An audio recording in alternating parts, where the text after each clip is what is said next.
I miss the progression of the older GTA games. I miss when the side activities gave you an actual incentive to complete them past just bringing your percentage up. I hope that in GTA 6 we go back to the form of progression present in the 3D universe games.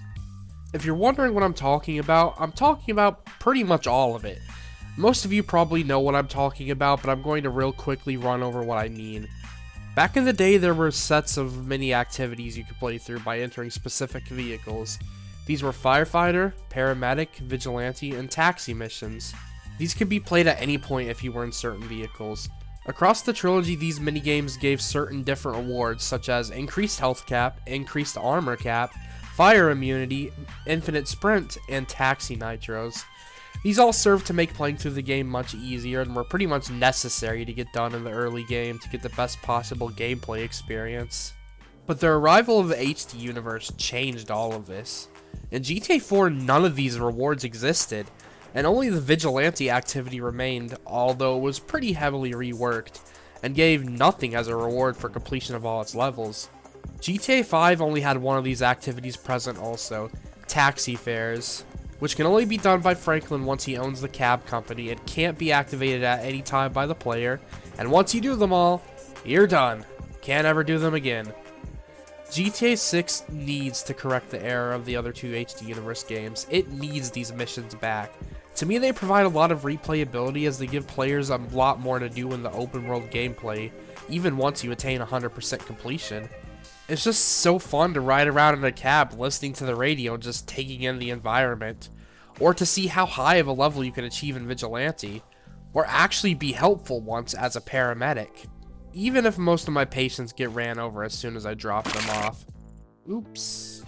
I can understand why the rewards are gone, especially infinite sprint and fire immunity, as these newer games are going for being more realistic than the older ones. Although part of me just wants to say fuck realism, it's a video game.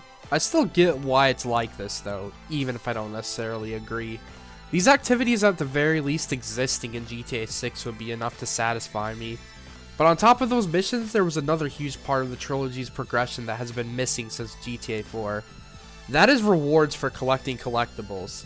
GTA 5 kinda did okay with this by rewarding players with a mission for completing the paper scraps, or the alien dune buggy for completing UFO pieces. But in the older games, you could get weapons for every 10 packages you collected. The closer you got to 100, the better the weapon you would get, until you got to the point of having some of the best weapons in the game just available to pick up at your safe house whenever you want. This was yet another thing that made the game easier and gave players the incentive to go for those collectibles as soon as possible.